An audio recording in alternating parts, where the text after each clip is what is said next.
Article 368 कहता है कि इस देश के संविधान को, पार्लियामेंट को सभी कानून बनाने का अधिकार है। इस देश में धार्मिक युद्ध भड़काने के लिए केवल और केवल सुप्रीम कोर्ट जिम्मेवार है। सुप्रीम कोर्ट का एकमात्र उद्देश्य है, show me the face will show you the law. Supreme court अपनी सीमा से बाहर जा रहा है। एक ट्वीट को लेकर के बहुत ज़्यादा हेडलाइंस बन रही हैं। आपने ट्वीट करते हुए लिखा है कि अगर सुप्रीम कोर्ट ही अगर कोर्ट से ही सारे कानून बनेंगे तो कहीं ना कहीं पार्लियामेंट के दरवाजे बंद कर देने चाहिए। बंद हो जाने चाहिए ना। मैं आपको बताऊं कि एक आर्टिकल 377 था जिसमें होमोसेक्सुअलिटी जो है एक बड़ा अपराध था। अभी ट्रंप एडमिनिस्ट्रेशन आया है, उसने क्या कहा है? उसने कहा है कि इस दुनिया में दो ही सेक्स है, या तो मेल है या तो फीमेल है। ट्रांसजेंडर की उसने बात नहीं कही, होमोसेक्सुअलिटी की बात नहीं कही। पूरी क्रिश्चियन कम्युनिटी हो, पूरी हिंदू कम्युनिटी हो, पूरी मुस्लिम कम्युनिटी हो, पूरी बुद्ध हो, जैन हो, सिख हो, सभी ये मानते हैं कि होमोसेक्सुअलिटी एक अपराध है। सुप्रीम कोर्ट ने वन फाइन मॉर्निंग कहा कि नहीं, ये केस हम एबॉलिश करते हैं, ये आर्टिकल एबॉलिश करते हैं। हमने आईटी एक्ट बनाया। आईटी एक्ट में सबसे ज़्यादा दुखी कौन है? महिलाएं हैं, महिलाओं के पौर्न आते हैं, बच्चे हैं, बच्चे के पौर्न आते हैं, उनकी सेक्सुअलिटी के बारे में जो है हंगामा होता है। एक दिन सुप्रीम कोर्ट खड़ा होता है, वो कहता है 66 से ख़त्म कर दिया हमने, आईटी एक्ट ख़त्म कर दिया। अभी आप समझिए, मैंने आर्टिकल 141 का बहुत बड़ा जो है अध्ययन किया है। आर्टिकल 141 कहता है कि हम जो कानून बनाते हैं, हम जो जजमेंट देते हैं, वो लोअर कोर्ट से लेकर सुप्रीम कोर्ट तक लागू है। लोअर कोर्ट से लेकर सुप्रीम कोर्ट तक लागू है, लेकिन कानून बनाने वाला जो है आर्टिकल 368 क्या कहता है?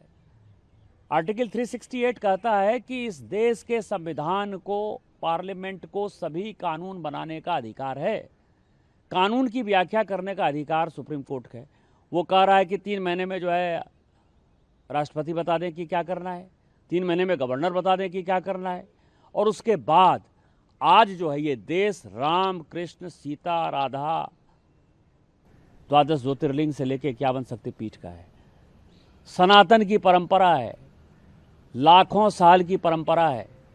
आप जब राम मंदिर का विषय होता है तो आप राम मंदिर में कहते हो कि कागज़ दिखाओ, कागज़ दिखाओ। कृष्ण जन्मभूमि का मामला आएगा मथुरा में तो कहोगे कागज़ दिखाओ। आप जब शिव की बात होगी, ज्ञानवापी मस्जिद की बात आएगी, कागज़ दिखाओ। और आज केवल आप मुगलों के आने के बाद जो मस्जिद बने हैं उसके लिए कहते हैं कि आप कागज़ कहाँ से दिखाओ। इस देश में धार्मिक युद्ध भड़काने के लिए केवल और केवल सुप्रीम कोर्ट जिम्मेवार है। सुप्रीम कोर्ट का एकमात्र उद्देश्य है, show me the face will show you the law.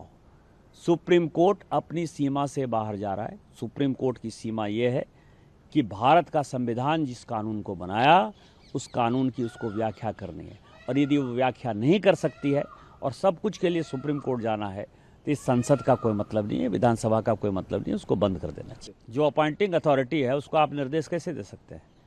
Bharat के चीफ जस्टिस का अपॉइंटमेंट भारत का राष्ट्रपति करता है। इस देश का कानून भारत का पार्लियामेंट बनाता है। उस पार्लियामेंट को आप डिक्टेट करेंगे? 5 जज बेंच की, जो मैं आपको बताऊं कि नज़ीर की एक जजमेंट है, 1942 की प्रिवी काउंसिल की जजमेंट है। उसमें यह कहा गया कि जहां कानून नहीं लिखा हुआ है उसके बारे में यदि प्रिवी काउंसिल या सुप्रीम कोर्ट कोई जजमेंट देती है तो बात समझ में आती है। यहाँ पूरा जजमेंट लिखा हुआ है कि राष्ट्रपति का क्या अधिकार है, उपराष्ट्रपति का क्या अधिकार है, प्रधानमंत्री का क्या अधिकार है, हमारे पार्लियामेंट का क्या अधिकार है, हमारे सुप्रीम कोर्ट का क्या अधिकार है, हाई कोर्ट का अधिकार है। जब सब कुछ लिखत पढ़त में है तो तुम नया कानून कैसे बना दिया? 3 महीना कहाँ से लेके आ गए कि राष्ट्रपति को 3 महीने के अंदर फैसला करना है? ये किस कानून में लिखा हुआ है? इसका मतलब यह है कि आप इस देश को एनार्की की तरफ ले जाना चाहते हो, और एनार्की जो है इस देश में बर्दाश्त नहीं होगी। जब नया कानून आएगा, जब नया पार्लियामेंट बैठेगा, इसके ऊपर विस्तृत चर्चा होगी, और फिर से नेशनल जुडिशियल अकाउंटिंग सिस्टम जो हमने NJAC बनाया था, जिसमें कि राष्ट्रपति का चुनाव कैसे होगा, प्रधानमंत्री का कैसे चुनाव होगा, वो तो संविधान में लिखा हुआ है। लेकिन आपके भाई भतीजावाद के आधार पर जज का चुनाव नहीं होगा। शेड्यूल कास्ट जज नहीं है, शेड्यूल ट्राइब जज नहीं है, OBC जज नहीं है, मैक्सिमम 78-80% जो है 78-80% जो है केवल और केवल जो है सवर्ण जाति के जो है जज बैठे हुए हैं और आप अपना कानून चलाओगे, ये कानून नहीं चलेगा। कि एक सीरीज ऑफ वायलेंट अटैक्स देखने को मिल रहे हैं, ज़्यादातर जो है वो पश्चिम बंगाल से निकल करके सामने आए। मुर्शिदाबाद की घटना पर भी आप लगातार बोलते हुए दिखाई दे रहे हैं। कहीं ना कहीं जो बांग्लादेश का फैक्टर है वो भी दिखाई दिया उसमें।